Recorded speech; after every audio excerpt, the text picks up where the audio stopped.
Hello, welcome back.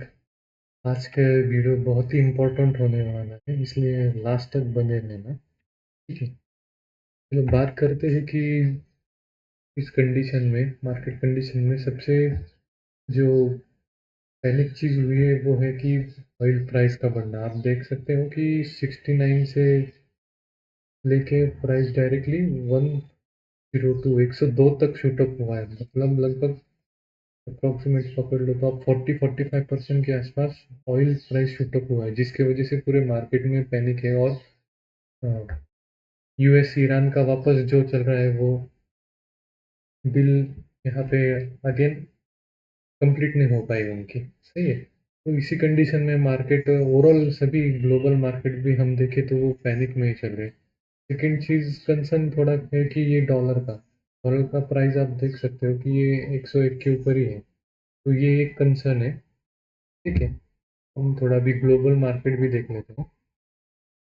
Dow Jones भी जो बढ़ रहा था वो भी अभी एक स्लो डाउन होने लगा है। डाउ जोन्स हो गए, नास्डैक, S&P 500, ये सभी यूएस मार्केट है, बहुत बहुत बड़ा इम्पैक्ट रखते हैं हमारे सभी कंट्रीज पे। अगर ये बेरिश हो जाते हैं तो ओवरऑल ग्लोबल टोन भी बेरिश की तरफ ही जा सकता है।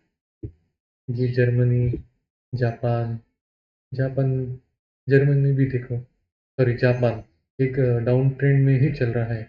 इसको हम सिंप्लीफाई करेंगे, एक नीचे की तरफ ही डायरेक्शन है इसका भी, right. Korea, Europe, China, China भी नीचे की तरफ ही जा रहा है। ठीक है।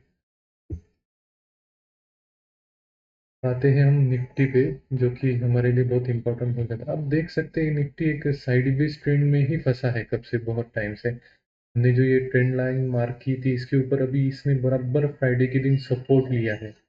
ये वाली जो कैंडल देखते हैं, अगर ये सपोर्ट ब्रेक नहीं होता है तब तक तो ठीक है।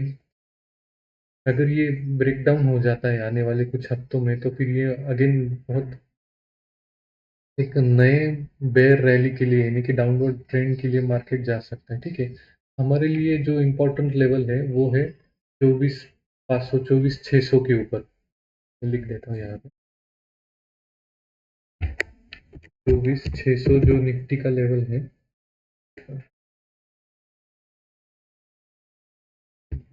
600, जब तक मार्केट इसके इस लेवल के आगे सस्टेन नहीं हो पाता है, जैसे कि आप रेड लाइन देख रहे हो, ठीक है, तब तक कोई बड़ा ट्रेंड बीच में थोड़ा डिस्टर्ब हो गया है। चलो कंटिन्यू करते हैं इसी बात पे। जैसे कि हमने बात किया कि 24,600 का लेवल बहुत इंपॉर्टेंट हो जाता है मार्केट के लिए, निफ्टी के लिए। जब तक इस लेवल के ऊपर ये सस्टेन नहीं हो पाता, ये 24,600 का जो लेवल है, ये जब तक सस्टेन नहीं हो पाता है तब तक कोई खास हमको मार्केट में फ्रेश बाइंग वगैरह दिख नहीं सकती, राइट। तो हम एक ओवरऑल सेक्टर भी देख लेते हैं क्या चल रहा है क्या नहीं। ये तो हो गया निफ्टी। बैंक निफ्टी भी same condition, large cap, mid cap, small cap, खास कोई नहीं, सभी के सभी एक साइडवेज रेंज में फंसे हुए हैं। देन प्राइवेट बैंक भी इसका डायरेक्शन नीचे की तरफ ही है। सेम फिनेंशियल सर्विस, येसु बैंक का तो कोई है ही नहीं, मतलब पूरा की पूरा नो ट्रेड जोन में चल रहा है ये। हेल्थ केयर एक हो सकता है आउट परफॉर्मिंग, ठीक है, इसको हम थोड़ा ऊपर कर लेते हैं। एक हेल्थ केयर सेक्टर ही दिख रहा है जहाँ पे कुछ रैली हो पा रही है। Again health care, pharma, yes, दोनों साथ में ही चलते हैं कभी भी। ये छोड़ के और किसी सेक्टर में तो कोई तेजी नहीं दिख रही है। मेटल में भी कुछ खास नहीं, slow down. Power sector slow down, energy slow down, auto sideways चल रहा है, ना ऊपर ना नीचे। Infrastructure again sideways. सीमेंट, चलो ये तो नए स्टॉक हो गए। ये देखिए, ये इसमें भी एक रैली आई थी शॉर्ट टर्म, रियलिटी में हमको कोई स्टॉक नहीं मिला, इसलिए हमने इसमें कोई डिस्कशन नहीं किया, राइट। कंजम्पशन में भी कुछ नहीं खास। कंज्यूमर ड्यूरेबल भी एक ऊपर चलने की कोशिश की, लेकिन अगेन ये रेजिस्टेंस की वजह से वो खास कुछ चल नहीं पाया। ठीक है, तो खास कोई है नहीं। आईटी भी डाउन, सभी डाउन, एफएमसीजी डाउन, ये सब मेजर सेक्टर है। डिफेंस एक ऊपर जाके थोड़ी सस्टेन होने की कोशिश कर रहा है, लेकिन उसमें भी कुछ खास नहीं। तो ओवरऑल हम देखा जाए तो ओवरऑल सेक्टर बहुत ही बेरिश है। अगर हेल्थ केयर और फार्मा छोड़ दिया जाए तो मतलब खास कुछ मोमेंटम नहीं है। तो पहले कुछ स्टॉक्स की बात कर लेता हूँ, वो रहेगा डिस्कशन। जो ये था मेरा सबसे पहले इक्विटास, इसमें भी मैं ना एक स्टॉप लॉस चला गया। Stop loss in the sense ये ब्रेक इवन में निकाल दिया मैंने, ताकि मुझे कोई खास मोमेंटम नहीं दिख रहा था, मार्केट नीचे ही गिरता जा रहा था। मैं बोला चलो एक बार के लिए एग्जिट ले लेता हूँ, फिर बाद में देखते हैं अगर री एंट्री का मौका मिले तो। ठीक है, तो ये ट्रेड मैंने जब लास्ट टाइम डिस्कस किया था, इसमें नो प्रॉफिट नो लॉस में क्लोज किया मैंने। सेकंड था मेरा ये, जो मैंने बात किया था इस लेवल पे एंट्री किया था, राइट। तो इसका भी स्टॉप लॉस चला गया। इसमें मैंने छोटी क्वांटिटी बाय किया था, मैंने पहले बोल दिया था कि इसके चलने के चांसेस 50-50% है, राइट। अगर ये ब्रेकआउट ये ट्रेंड लाइन के ऊपर जो कि है 370 के ऊपर अगर ब्रेकआउट देता तो मैं इसमें फर्दर ऐड कर सकता हूँ। ठीक है, कोई बात नहीं, ये चलता ही रहता स्टॉप लॉस का सिलसिला। ठीक है, तो अपकमिंग स्टॉक जिसमें मैंने छोटी सी पोजीशन बनाई, वैसे तो ट्रेड करने लायक मार्केट नहीं, लेकिन ये जो आरबीएल बैंक है, चलो इसका पीछे का सेटअप एनालिसिस कर देता हूँ। सबसे पहले चलते हैं हम मंथली चार्ट पे। मंथली चार्ट पे आप देख सकते हो कि ये हायर साइड में मूव होना ऑलरेडी स्टार्ट हो गया। ये डब्ल्यू पैटर्न बोल सकते हैं हम इसको।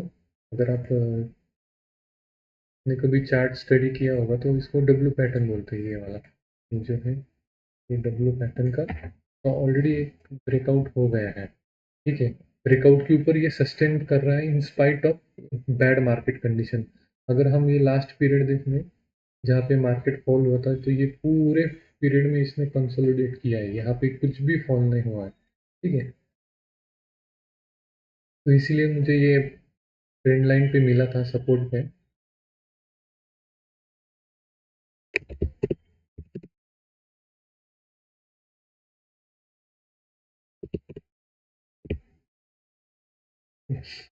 जी, तो ये ट्रेंड लाइन सपोर्ट पे था, इसलिए मैंने बाय किया। बहुत छोटा सा रिस्क है, आप देख सकते हो 2.5% का रिस्क है।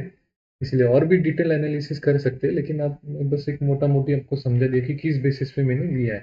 ठीक है, तो इस पे भी मेरी कोई बड़ी क्वांटिटी नहीं, छोटी क्वांटिटी प्लान किया। स्टॉप लॉस मेरा रहेगा 345 का, और ये बाइंग एवरेज जो है फ्राइडे की क्लोजिंग। ठीक है, इसमें मैं बड़ा ट्रेड प्लान कर रहा हूँ, लेकिन देखते हैं अगर मार्केट यहाँ से पुल बैक हो गया तो फिर कुछ ये सस्टेन कर पाएगा। आज के लिए एक ही ट्रेड है कि आरबीएल बैंक, वो भी अगर ना चाहो तो मत लो, क्योंकि मार्केट की कंडीशन फेवर ही नहीं है किसी भी स्टॉक को ये करने की। लेकिन इसलिए मैंने छोटी सी क्वांटिटी इसमें प्लान किया, राइट। और आज का जैसे मैंने स्टार्टिंग में बताया था कि लास्ट तक बने रहना, कुछ ना कुछ आज प्रो टिप दे के जाऊंगा। तो अभी का जो मार्केट कंडीशन है, ये सबसे ट्रेडर के लिए जो लॉन्ग साइड ट्रेड करते हैं उनके लिए बिल्कुल भी फेवरेबल नहीं है। आप कितना भी अच्छा एनालिसिस करो, कितना भी अच्छा चार्ट रीडिंग हो, या कितना भी अच्छा ट्रेड रहने दो, वो उसके चलने के चांसेस हार्डली 20-30% तो ये जो कंडीशन है अभी मार्केट की, जो मैं बात कर रहा हूँ 25 जुलाई की, तो ये बिल्कुल भी फेवरेबल नहीं है। तो ऐसे समय से एक तो कंप्लीटली नो ट्रेड जोन, मतलब कोई भी ट्रेड ना करे, रेस्ट करिए, रीडिंग करिए, बैक टेस्ट करिए, या फिर वेकेशन पे चले जाइए। क्योंकि अगर इस समय आप पैसे लगाओगे तो पैसा घिसेगा और कुछ नहीं। जब फिर पैसा बनाने का टाइम आएगा तो उस टाइम पे आपके पास फंड होना चाहिए कि भाई फंड है तो फिर आप कमाओगे ना, राइट। तो ये समय है कि शांत रहो, ऑब्जर्व करो मार्केट को, और बी काम। तो आज का मेरा प्रो टिप यही रहेगा आपके लिए कि स्टे अवे अगर आपको समझ में नहीं आ रहा कुछ भी चीज़। ठीक है, थैंक यू।